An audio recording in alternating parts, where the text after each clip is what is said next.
What's up people, you know turning into Smartpot. Welcome to Smartpot Flow 3, The Voice of 91 Cibarisa. Halo semuanya, perkenalkan saya Reza. saya Alia. Saya Ilmi Farisa. Di sini kita akan mengobrol singkat tapi padat mengenai time management. Bagaimana kita bisa mengelola waktu dengan lebih baik. Benar banget, kita punya waktu 24 jam sehari, tapi kenapa rasanya masih kurang ya? Nah, sekarang kita bakal bahas kenapa dan kita bakal cari solusinya. Okay, let's go. Oke, saya mulai. Kenapa sih kita harus time management waktu? Karena salah satu alasannya yaitu produktivitas. Kalau misalnya kita bisa time management waktu, tentunya hasil yang diinginkan yaitu besar dan waktu yang diinginkan sedikit. Ya, seperti aspek keseimbangan hidup, misalnya antara sekolah, kegiatan ekskul, organisasi, hobi, dan waktu istirahat. Itu harus diatur secara seimbang. Betul banget, karena kalian juga terlibat aktif dalam kegiatan sekolah. Jadi tahu dong pentingnya mindset prioritas. Kalau semua diprioritaskan, jadi gagal semua dan kita yang capek sendiri. Oke, tantangan yang suka saya hadapi yaitu menunda-nunda pekerjaan. Saya suka nih nunggu mood dulu dan akhirnya waktunya habis. Saya juga punya distraksi digital, yaitu seperti notifikasi HP, sosial media, game. Waktu yang kita kira sedikit akan habis begitu saja, cuma scroll-scroll. Nah, kalau saya sering gak punya gambaran apa yang harus dikerjakan. Jadinya lompat-lompat dan waktunya terbuang. Gimana sih solusinya? Oke, kita mulai dari hal yang paling menarik yaitu strategi. Saya mulai memprioritaskan apa yang mendesak dan penting tetapi tidak mendesak, lalu gak penting dan juga tidak mendesak.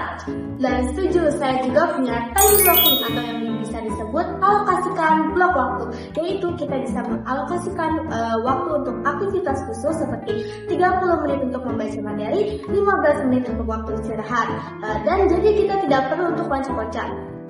Bagus banget, tambahan dari saya, atur lingkungan kerja dan juga kurangi distraksi. Misalnya, matikan notifikasi yang tidak penting saat sedang kerja, lalu siapkan alat dan bahan sebelum mulai, dan terakhir berikan reward kecil supaya lebih termotivasi.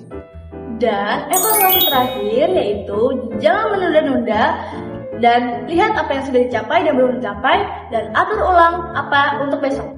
Ya, dan untuk kalian yang masih sekolah dan aktif di organisasi seperti kita, jangan lupa integrasikan strategi kalian ke hari-hari khusus, seperti kalian membuat daftar harian khusus sepulang sekolah. Dan jangan lupa juga untuk alokasikan waktu untuk hobi dan relaksasi agar sehat secara mental. Dan saya juga punya tips dengan mulai dari hal-hal yang kecil dulu. Misalnya, alokasikan waktu 10 menit setiap pagi untuk rencana hari ini. Lama-lama bakal jadi kebiasaan yang besar. Saya tambahkan, ingat yang sempurna itu musuh dari yang cukup. Kadang kita mulai takut untuk melakukannya karena ingin sempurna. Tapi, lebih baik kita mulai dulu dan perbaikinya nanti. Dan satu lagi, kalian jangan lupa untuk istirahat. Waktu itu bukan hanya untuk kerja, dan terus kerja. Waktu tidur, waktu relaksasi adalah sebagai time management yang baik juga. Setuju.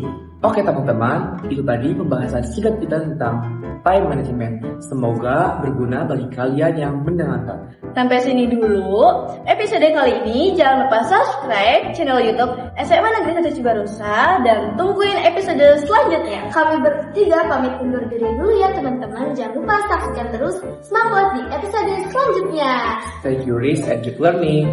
Bye-bye.